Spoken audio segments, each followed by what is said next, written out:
My name is Ethan Caldwell. I'm 28 years old, and this happened on March 22nd, 2018. I've always been drawn to solitude, the hush of old pines, the soft crackle of coppiced firewood, the promise of clear skies overhead. When my best friend Mark Davidson first mentioned the cabin at Hemlock Ridge, I was immediately intrigued. He'd inherited it through a distant relative, a crumbling structure perched deep in the woods of northern Wisconsin, just south of the Michigan border. He said it was perfect for a weekend escape from the grind of our Minneapolis office jobs. A chance to reset, unplug, breathe. Mark grew up rough and tumble. Tall, broad-shouldered, with a crooked grin that suggested mischief. His fiancée, Sarah Jacobs, was the opposite, petite, bright-eyed, with a librarian's love for history and folklore. She'd pored over old county records to uncover the cabin's lineage, discovering its builder was a prospector named Amos Whitcomb, who vanished without a trace in 1923. Sarah found every detail fascinating. She packed her notebooks and a stack of antique maps, determined to piece together the cabin's story. I arrived on Thursday afternoon, just as the sun dipped behind dense evergreen spines. The road in was little more than a dirt track, churned by the tires of logging trucks long since retired. As Mark's SUV lurched over ruts and exposed roots, I tried to keep my stomach settled. The forest pressed in, every tree a dark sentinel. When we finally came to a standstill, a single lantern glowed through the window of the cabin, warm, inviting, and oddly incongruous in that lonely stretch of timberland. The cabin itself was stout and sturdy, built of hand-hewn logs and crowned with a steep, weathered roof. Moss clung to the eaves, and lichen mottled the exterior walls. Inside, the air smelled faintly of pine tar and age. Sarah had already lit a fire in the stone hearth. The flames danced, casting tall shadows against braided rugs and sturdy chairs. A rickety bookcase held a few dog-eared novels and a leather-bound ledger stamped Amos Whitcomb, 1921 to 1922. Flicking through it, Sarah read aloud Amos's scribbled entries. Notes about trapping foxes, drying herbs, odd knocks at the door. Dinner that first night was simple. We cooked sausages and Brussels sprouts over the hearth, then sat around the long wooden table, laughing about memories from college. The woods seemed peaceful, almost sleepy. A chilly breeze wrestled with the windows, but none of us felt truly unsettled. Mark joked that the cabin had probably sheltered more ghosts than guests, and Sarah countered that every place had its secrets. Some worth uncovering, some best left buried. Over the next few hours, we unpacked duffel bags, hung coats on hooks by the door, and placed our gear on a heavy workbench in the corner. I laid out my camera and tripod. My excuse for tagging along was to capture sunrise through the pine boughs. But in truth, I was eager for a break from city life, even if it was only 2 nights. We agreed to split watches.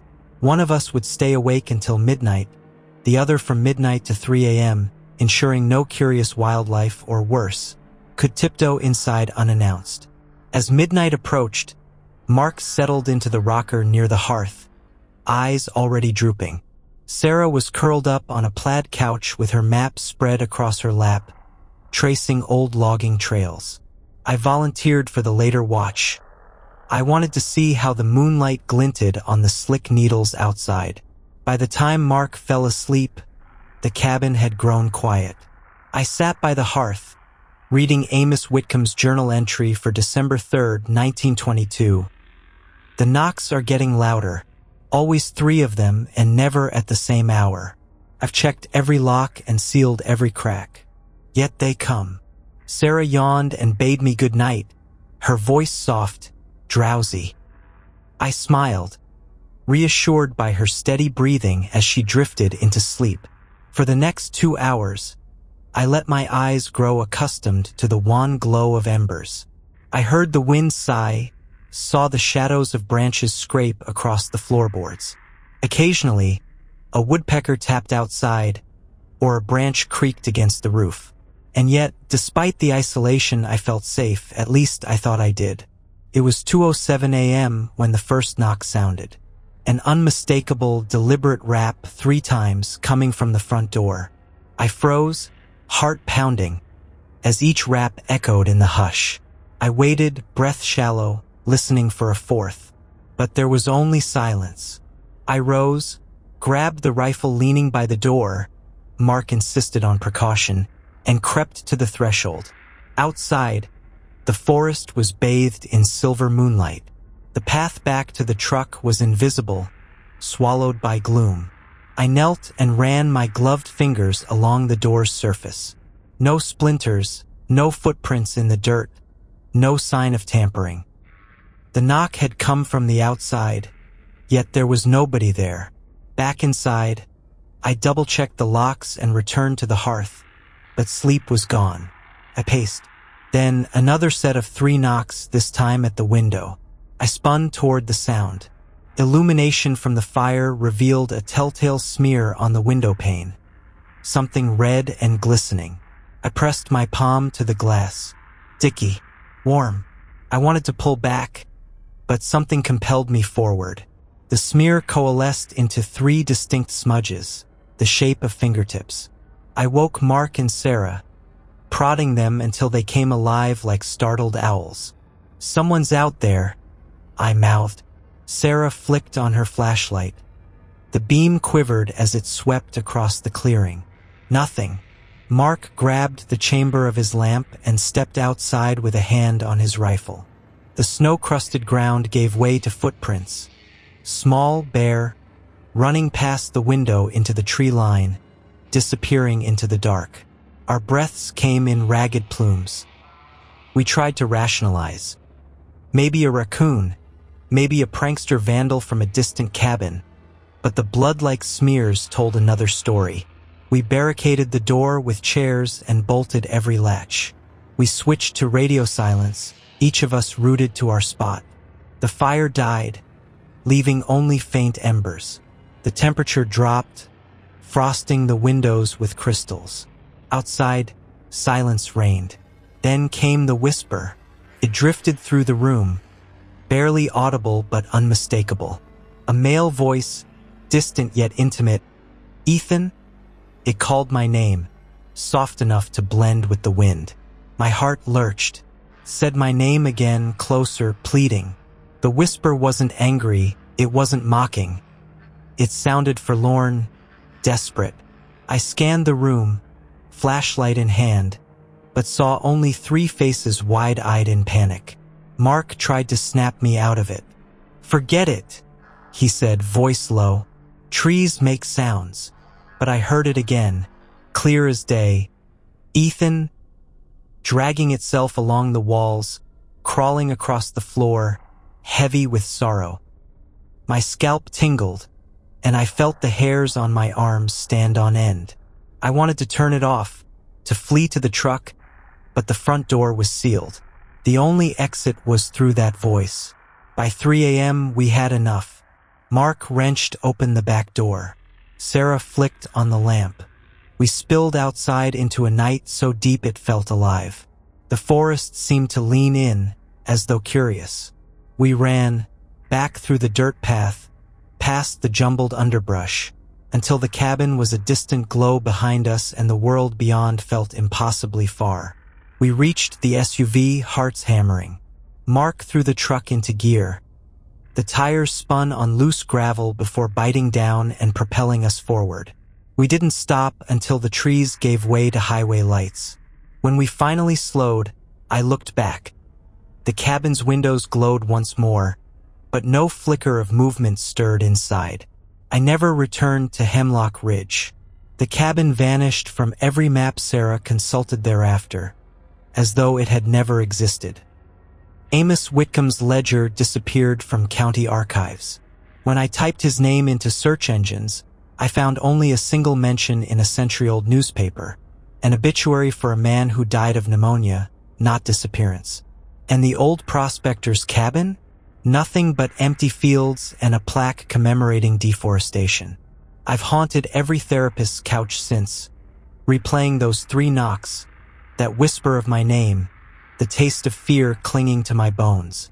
Friends tell me it was a sleep-deprived hallucination, stress-induced paranoia. But I know what I heard. I felt it brush my skin, the faint rasp of breath against the window. I saw those fingertips, and I will always know I'm not the only one who answered when it called. This story is over. Get ready for the next one. My name is Jackson Wells. I'm 27 years old, and the date was October 12th, 2023. I'd grown up with stories of the old Pinebriar Woods, tales of vanished hikers, unexplained footprints, and distant screams carried on the autumn wind. My best friend, Sarah Miller, had dared me to spend a weekend alone in a rental cabin deep in those woods, promising that the isolation would be the perfect escape from our high-stress lives in Chicago. I thought it would be nothing more than a rustic retreat.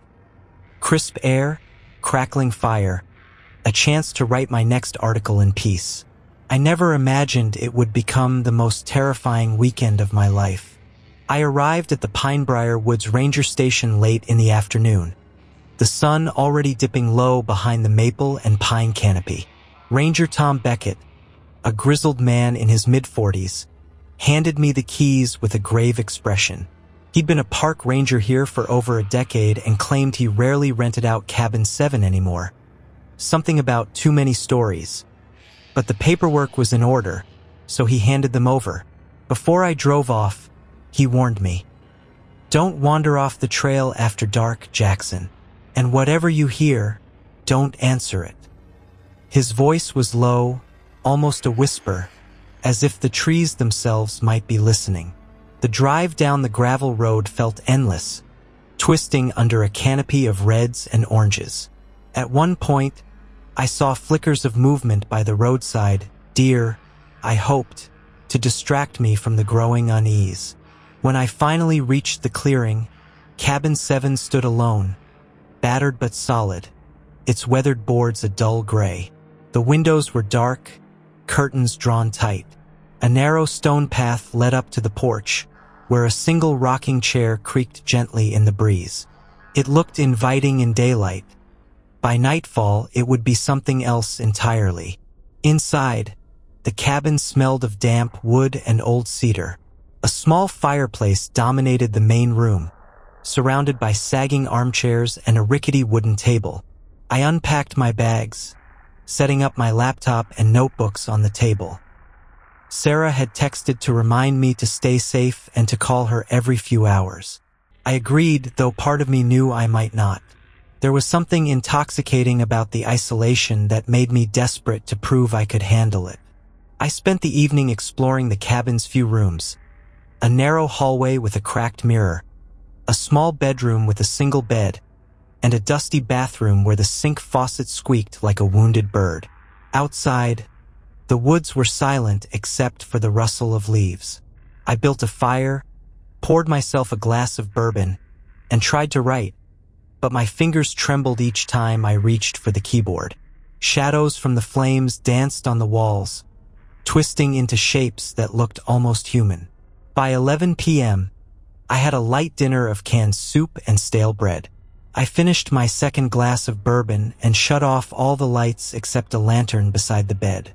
The silence pressed in on me, so thick it felt like a physical presence. I stared at the dancing flame through the lantern's glass, willing myself to relax. That's when I heard it, a faint tapping at the window. First, I thought it was a branch swaying, but the sound came again, 3 deliberate taps, like someone drumming their fingernails. My breath caught. I rose slowly, heart pounding, and crept to the window. Outside, the darkness was absolute. No moonlight, no glow from lanterns or torches, just black. I shone my flashlight into the gloom. Nothing but trees. I leaned closer, trying to peer between the raindrop patterns on the glass. Then I heard a low, raspy whisper, "Jackson." I stumbled back, my flashlight slipping from my sweaty hand. It clattered to the floor, the beam spinning wildly across the walls. The whisper echoed again, closer this time. Jack, soon. Then complete silence. I scrambled for the lantern, lit it, and pointed it at the window. The glass was intact. No cracks, no fingerprints. My pulse raced as I backed away, slamming the curtains shut and bolting the latch. I sat on the edge of the bed, heart hammering, mind racing through rational explanations. Wildlife. Impossible. The whisper had been too clear, too deliberate. My legs felt weak, but the terror ignited something fierce in me. I texted Sarah. Something weird's happening. Might have to call you soon. No response. I cursed myself for coming here alone. I decided to sleep it off, brain telling me it was just an overactive imagination. I covered myself with the scratchy blanket and turned out the lantern. The cabin grew pitch black. My eyes adjusted, and I waited, muscles coiled. Minutes passed. Nothing. Then, from somewhere deep inside the walls, came the sound of scraping, slow, deliberate, as if something large were dragging itself across the wooden beams. My blood ran cold. The sound shifted, a wet, tearing noise, like claws raking through insulation. I bolted upright. The scraping resumed, louder, directly above me. I shouted, "Who's there?" The sound stopped abruptly. Then, heavy footsteps crossed the ceiling, pacing back and forth. My voice shook as I said, "Stop it!" No response. I grabbed my jacket and flashlight. Adrenaline surged. I had to get out. I rushed to the door, yanked it open, and stepped onto the porch. The cold night air hit my face like a shock. I shone the flashlight into the woods. For a moment, nothing. Then, maybe 50 yards away, I saw a pale figure standing between two trees. Tall, gaunt, almost skeletal, and its head lolled unnaturally to one side. It stared at me with hollow, black eyes. I froze. The figure raised one long arm and pointed at me. My feet felt rooted. Then it let out a bone-chilling wail that pierced the silence. A sound so inhuman it felt like my skull would crack. I turned and fled back inside, slamming the door, bolting it, and sliding down against it. I held the flashlight like a weapon, breath ragged, as the wail echoed around the cabin. That was the first night. What followed over the next 24 hours tested every ounce of my sanity. Footsteps in the attic, whispers seeping through the floorboards, and glimpses of that gaunt figure lurking just beyond the reach of my flashlight. At one point, I heard scratching on the back door, as if someone or something was trying to claw its way in. I barricaded myself in the bedroom, piling furniture against the door, and texted Ranger Beckett repeatedly. No response. My phone battery drained faster than I could recharge it. The cabin had no power outlets near the door. As dawn approached, I realized I couldn't wait for rescue. I needed to face whatever was in those woods. I grabbed my jacket, a pocket knife, and the last of my bourbon. For courage, I'd tell myself later, and opened the bedroom door. The main room was empty, but the lantern lay shattered on the floor, its glass shards glinting in the dim morning light that filtered through the curtains. I stepped over them and crept to the front door. I hesitated, hand on the knob, listening. Silence.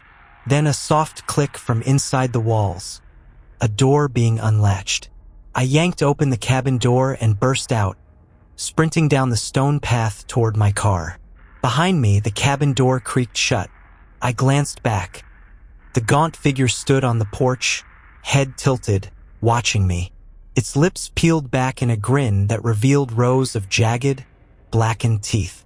I didn't stop running until I reached my beaten-up Jeep Cherokee, hands fumbling with the keys. I slammed the driver's door, started the engine, and roared down the gravel drive. I never looked back. Later, in the safety of a motel in the nearest town, I called Sarah. She rushed to meet me, and I told her everything. Ranger Beckett denied having seen any figure or heard any reports. The rental company insisted the cabin was perfectly safe. I asked for my money back. They refused. No one else believed me. It took months to shed the nightmares. The hollow whisper of my name, the scraping in the attic, the smile of those jagged teeth. I never returned to Pinebriar Woods. But each autumn, when the leaves turn and the air grows thin, I still feel that distant wail in the wind, reminding me of what I saw in Cabin 7. This story is over. Get ready for the next one.